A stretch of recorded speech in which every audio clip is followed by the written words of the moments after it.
In a world held hostage by a global pandemic, citizens struggle to seize 6 feet of space, and politicians propose policies to pulverize powerful poisonous particles.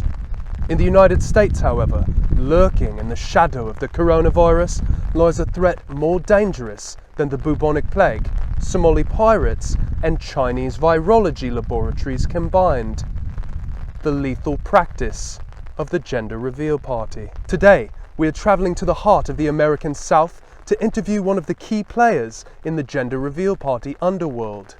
We seek to find an answer to the central question: why put your loved ones at risk just to let the world know whether or not your baby is going to have a penis?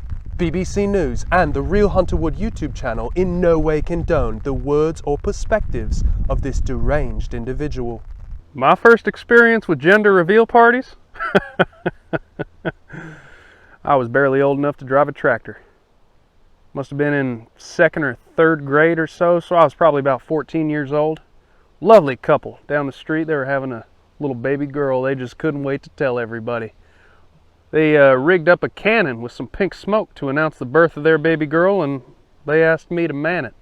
Seeing as how I had an interest in the military and explosives and destruction and all that kind of shit, they figured I'd be perfect. Greatest honor of my childhood. Till of course I slipped off the cannon, flipped it around, lit the fuse, pulled the trigger, shot the cannon straight into the couple's house, burnt it to a crisp. But I learned the potential that these sorts of events had.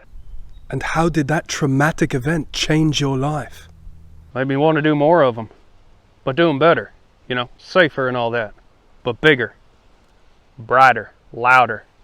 I got 7 kids: Timmy, Jimmy, Billy Ray, Miley, Sawyer, Huck Finn, and sweet little Petunia. And you best believe every single one of them is coming into this world with a big old bang. My son has a wiener. My baby girl's gonna have some titties on her someday, and there's gonna be hell to pay. Other than misfiring a cannon and destroying a couple's home when you were merely a teenager, have you had any other accidents at these events? You bet your ass.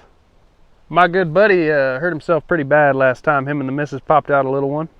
They had a pair of blue Roman candles to announce the birth of their baby boy. Damn good plan, except for the fact that Ronald had his candle pointed at his nutsack instead of up towards the good Lord. Bless his soul. Poor guy just wanted to tell the world about his baby's wiener. Lost his in the process. But that's a price you pay for a grand display.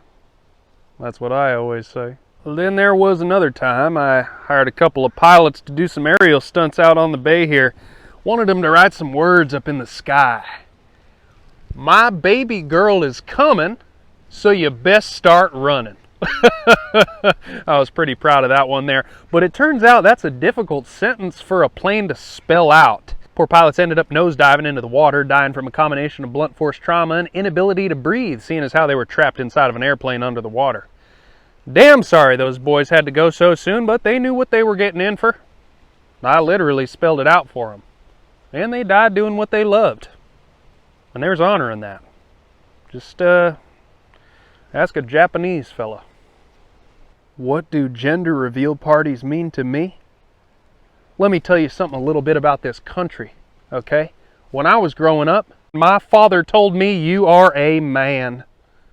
And you know what that gave me? That gave me a little old-fashioned thing called a head start. When a baby comes out, you need to give that baby an identity. And it needs to be an event. You need to say, "You are a man." It's time to shoot guns. "You are a woman." Time to strut that stuff on the runway. In the formational times of a baby's life, they need to be feeling. This is who you are. This is who you will be. What's up, girl? Lo and behold, my little boy gets to be 19 years old and he says, "Daddy, I'm not a him. I'm a zim with an X." What does that even mean? Now I'm supposed to reorganize my entire life because I don't have a son, I have a zun? How do you even pronounce that? It's incalculable.